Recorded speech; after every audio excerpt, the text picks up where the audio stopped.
My name is Stephanie Joe Perez. They call me Joe, and I am in HopeHouse OKC. This is my second year. I am a graduate, and I live here with my family. My dad died. It really started. My mom, she was an alcoholic. My aunts and uncles were alcoholics, drug addicts. They partied all the time, every weekend, every day, pretty much. And they would have us go work in the fields. And that money, they would use it to buy alcohol and drugs and stuff. And when I was like 7, that's when I started drinking. I started drinking a lot. Like we started stealing beers from my mom and uncles because they would always buy 30 packs, so they wouldn't know it was missing. And we would get really drunk and go to sleep. My mom left us. She met a man in Amarillo, and she was selling drugs with him, whatever. She left us with our grandma. She would take us to church. We stopped drinking. We didn't drink no more. We were doing what we were supposed to. So whenever we were like 12, my mom just came and took us from my grandma. Because when my father died, she would get checks every month. So I think that's why she really took us from my grandma.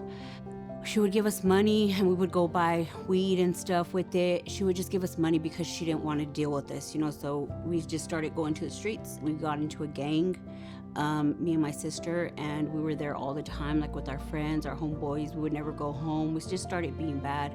I dropped out of high school. My mom didn't care if we dropped out.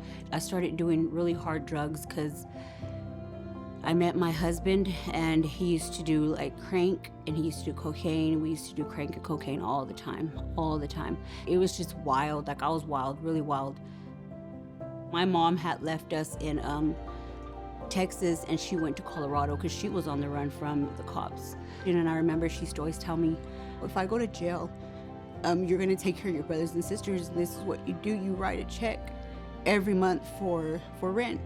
And she used to put all that pressure on me, so I used to just be so scared. I remember I was so scared every time she would go report. I didn't know if she was coming back or not. I would sit there and I would wait for her in the living room and just wait and wait. And it makes me sad because now that I think about it, my son tells me, Carlos, that that's how it used to be with me. Whenever I would go out, he would sit there and he would wait for me, to come home. And I know how that feels, so I'm just like, it just makes me really sad. I've been to prison 4 times, and like every time I would go to prison, I would come out, and I mean, you're used to being by yourself all the time. You're used to it's you, and you're trying to focus on yourself, and you're trying to survive in there. And you come out, and my family would just give me all my kids back, and so it was like it was culture shock to me, so I was just like very scared. Like, I didn't know how I was gonna take care of these kids. I didn't know what I was gonna do. So I turned to alcohol and drugs right away. So I went back and I would start drinking, smoking, doing, whatever, and taking care of my kids. I got into a wreck with my kids one time, and they were in my car with me. I was going so fast, I hit a tree, and the car spinned, and whenever it was spinning, everybody kind of stayed in the car. And I just seen the girls, I don't know what they did, but they said they grabbed EJ and they got on top of him in the back of my car, and they just stayed on him. And whenever it stopped, I was just like, oh my God. I started looking for my kids, and I didn't see EJ, and I was like, EJ, I thought he had went out the window. Like, that day, my brother came and he got my kids, and they didn't give them back to me after that. It broke my heart so much. Like, it tore me down. Like, that's where I don't ever want to go back to that. I don't ever want to be in that position again. So that's why whenever I came here, I promised God, like, if you take this from me, if you take this addiction from me, I promise you I will never go back. I'll never go back. And I haven't. Like, I don't even want it. Like, before, whenever I would get out, I would want it. I would go to the stores and I would I want that. Ooh, I want that. I want some beer. And today I go to the store, I look at it, and it's just not, it's not appealing to me at all. I was working, going to programs, doing what I was supposed to do. So I had to go to all these classes, and I was taking the bus from Edmond to Oklahoma. I was doing it, walking everywhere. EJ was right there by me all the time, walking with me, but he thought it was an adventure. He thought it was fun.